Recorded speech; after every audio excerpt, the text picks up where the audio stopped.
and the championship. Chapter 44, the last chapter, entitled The Observation of Sparks in Motion. The day after the science fair, Henry Lumpkin failed to attend classes. He was absent the following day as well, and the day after that, too.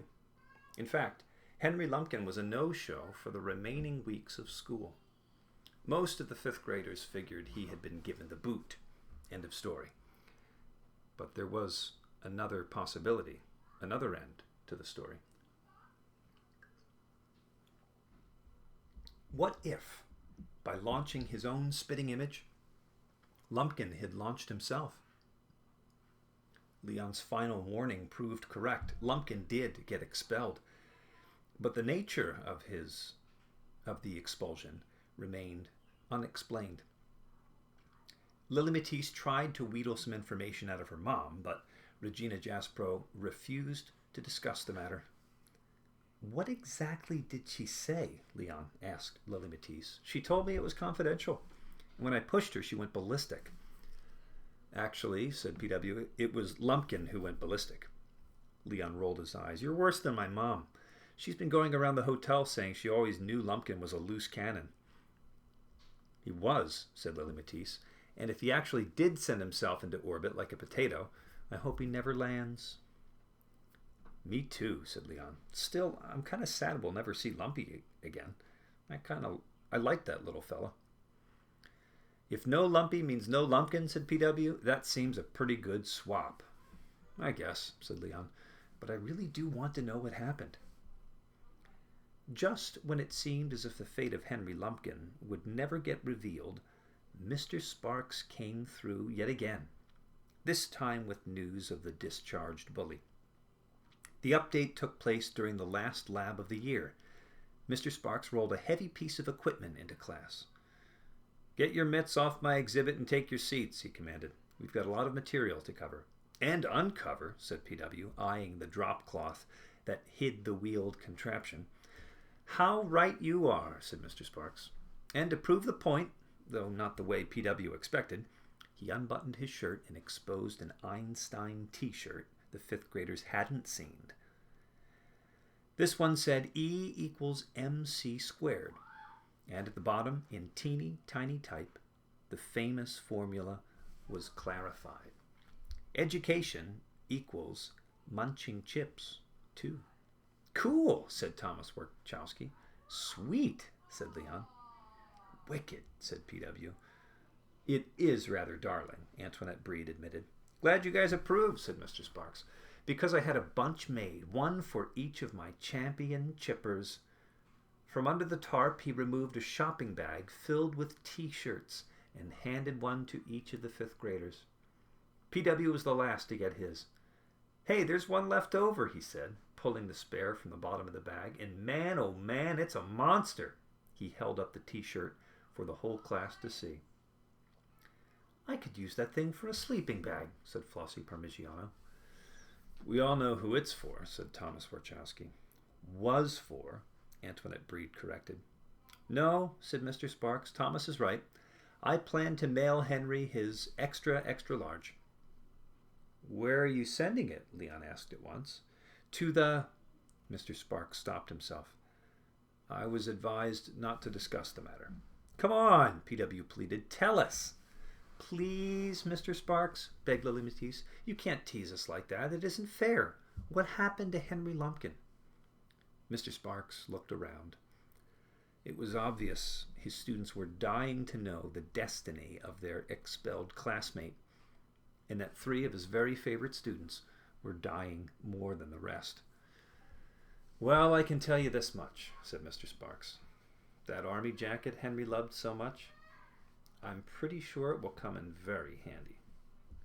Military school? PW exclaimed. I will neither confirm nor deny that hypothesis, said Mr. Sparks, saluting PW and adding a little wink. As O's spread through the room, Mr. Sparks glanced over at the potatoes. Oh my, look at the time. I better speed things up. Leon knew a hint when he heard one. Does that gizmo under the tarp have something to do with cars? It does indeed, said Mr. Sparks. Henry Lumpkin isn't the only one who can end the year with a bang. Now, without further ado, he whipped off the drop cloth. Behold the Chipmobile, he proclaimed. What in the... PW was so dazzled he couldn't finish his thought.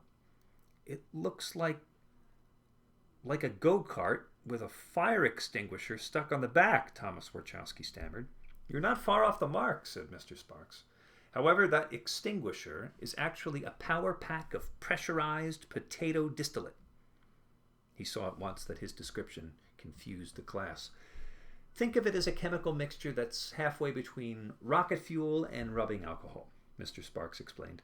I had hoped to use the stuff during Parents' Night to explore the principles of combustion, but I never got the chance. After I saw all the wonderful potato chip exhibits at the science fair, I modified the application for use with the Chipmobile. Since I started the year with Sparks, it seemed only logical to end the year the same way. Antoinette, would you kindly clear the flight path? Excuse me? Open the door, said Mr. Sparks as he strapped a bicycle helmet onto his head and twisted 2 spongy earplugs into his ears. Remember, he shouted, never try this kind of experiment without proper supervision. He slipped a pair of safety goggles over his eyes and belted himself into the vehicle's curved yellow seat. The class closed in on the Chipmobile. Okay, you guys, Mr. Sparks called out. Back behind the benches. I'm not blasting off until the flight deck is safe. Once the class retreated, Mr. Sparks pulled a metal safety ring from the pressurized tank and gripped a handle duct tape to the front of the Chipmobile. He gave a thumbs up, which every student returned. And now for my science project, he declared joyfully. The observation of sparks in motion. He squeezed the handle. All of a sudden, there was a giant whoosh. The Spud engine zipped past the potato clocks, past the foil bag kites, past the wrinkled gazes of Professor Spud, who now had more eyes than body. It zipped past the potato chip classification chart, past the specimen case protecting the Golden Champion Chip Medal of Honor. Finally, it whizzed through the doors of the science lab, leaving Leon, PW, Lily Matisse, and the rest of the cheering 5th graders in a haze that smelled of potato. When Leon got home that afternoon, he knew something was up. Napoleon accompanied him into the lobby. Maria, Frau Haffenreffer, and Emma Zeisel were all lying in wait. You're looking pretty darn chipper in that Einstein t-shirt, sweetie, said Leon's mom. Not as chipper as I was when I saw Mr. Sparks cruise out of class in his Chipmobile, Leon described the extraordinary exit of his extraordinary teacher. That does sound pretty terrific, Emma Zeisel admitted.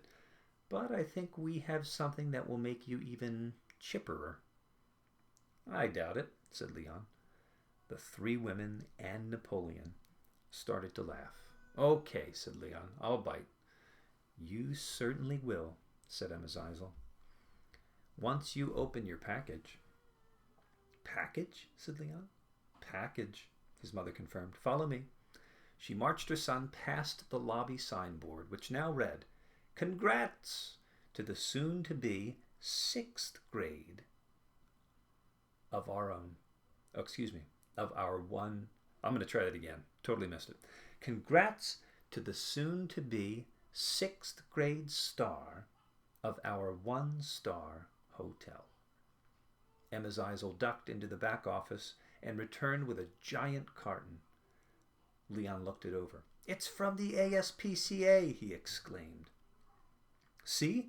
It's got the official seal and a motto stamped all across it. He tore open the box and attacked the gift-wrapped package inside. Hold it, his mother scolded mildly, pointing to an envelope taped to the wrapping paper. Always read the note first, sweetie. But your mother is right, Leonito, said Maria. Napoleon nodded gravely. Ja, said Frau Haffenreffer. You heard your mother, you little stinker. Leon put the gift aside and read the card out loud. Now can I see what's inside? Go for it, said Emma Zeisel. Oh, looks like it tells us what the card said. Dear Zeisel, Leon, I thought you could use this. Happy snacking, Fergus O'Hare. Leon ripped through the gift wrap. Rhode Island monk chips, he exclaimed. You know what this means? It means I've completed New England. See, said Emma Zeisel. Now don't you feel chipperer? Nope, said Leon. I feel a lot better than that. I feel... Leon stopped himself. Hold on, he whispered to Napoleon, who nodded and dashed through the lobby. A moment later, the cabbie was back with the item Leon had requested. Like I was saying, said Leon, I feel a whole lot better than chipper. He held up his handmade moodometer and nudged the arrow on the dial from pins and needles to pretty good to chipper. He kept on nudging, pushing beyond chipper to great, beyond great to pumped, and beyond pumped to the very highest reading on the cardboard dial. Jazzed.